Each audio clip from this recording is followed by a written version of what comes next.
If you are dieting right now, there is a good chance you are losing muscle. Not just fat, muscle.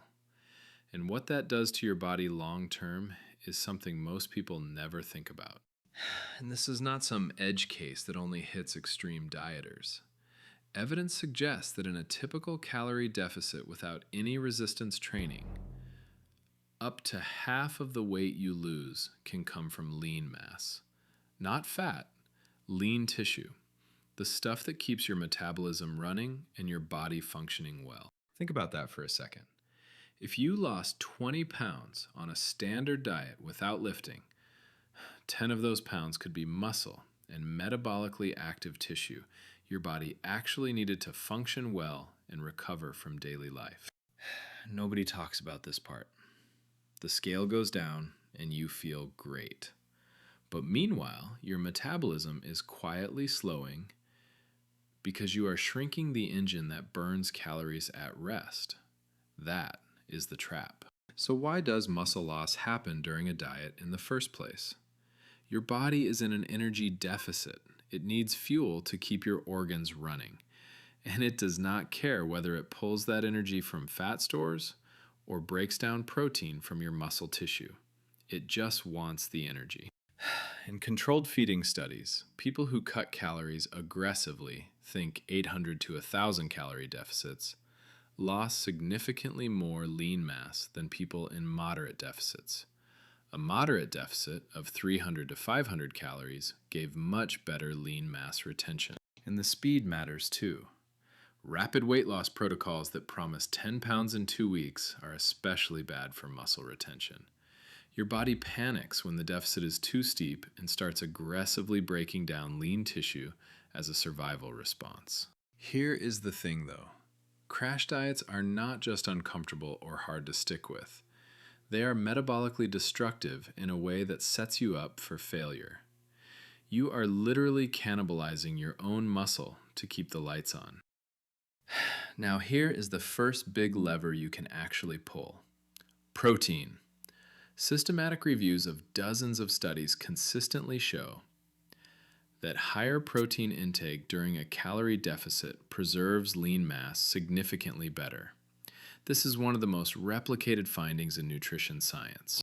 The practical target from the literature is roughly 0.8 to 1 gram of protein per pound of body weight per day. That is substantially higher than what most people actually consume, especially when they are cutting total food intake and eating smaller portions. And it matters how you spread it out. Research on protein distribution suggests splitting your total daily intake across 3 to 4 meals. Roughly 25 to 40 grams of protein per sitting. That supports ongoing muscle protein synthesis throughout the day, rather than one spike followed by a long gap.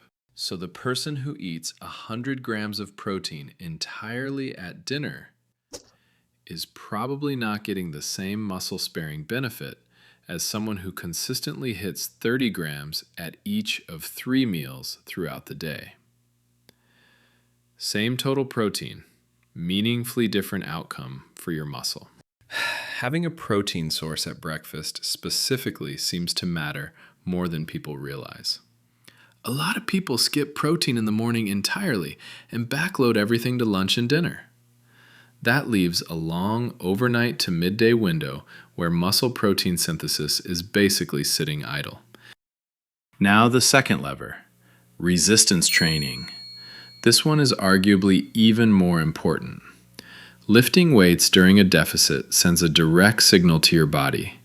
Keep this muscle. I am using it. Do not break it down. Without that signal, your body treats muscle as expensive tissue.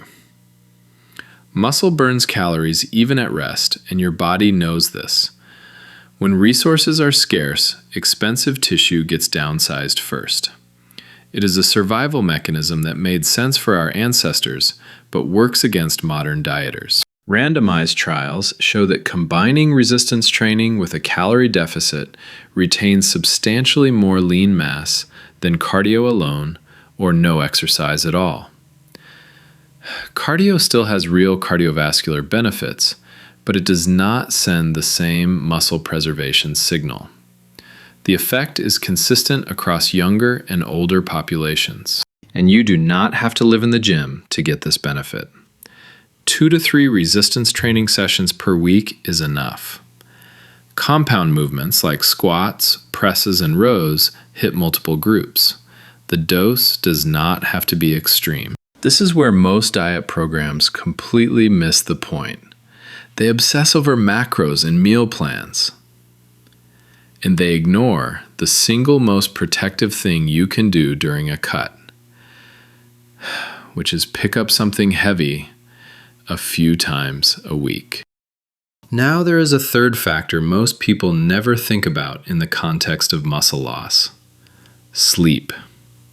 Evidence from multiple controlled studies suggests that sleep restriction meaningfully worsens the ratio of fat to lean mass loss during a calorie deficit. In one controlled study, participants on the same deficit lost more muscle and less fat when sleep restricted to about 5.5 hours.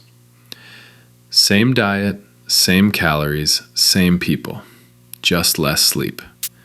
And the proportion of lean mass lost was significantly higher. Sleep deprivation also increases your preference for highly palatable foods and weakens impulse control around food choices. So you lose more muscle and overeat more easily at the same time. It makes maintaining any deficit harder from both directions simultaneously. And chronic stress layers on top. Elevated cortisol is associated with muscle breakdown and stronger cravings for comfort food. Stress and sleep debt together make the problem worse. It works against you from both sides. So here is the full picture.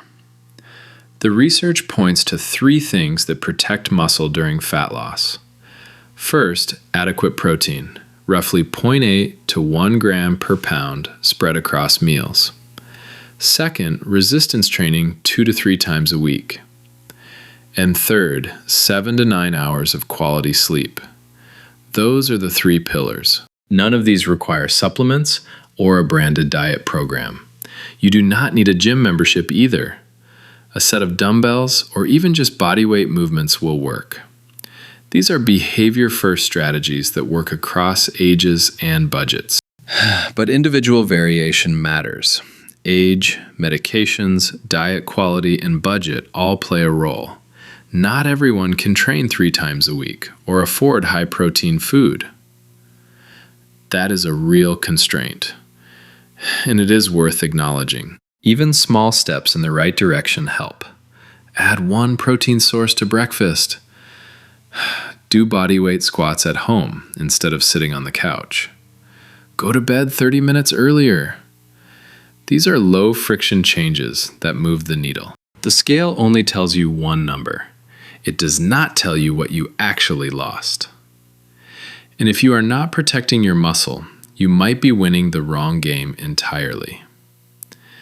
What surprised you most about muscle loss during dieting? Drop it in the comments.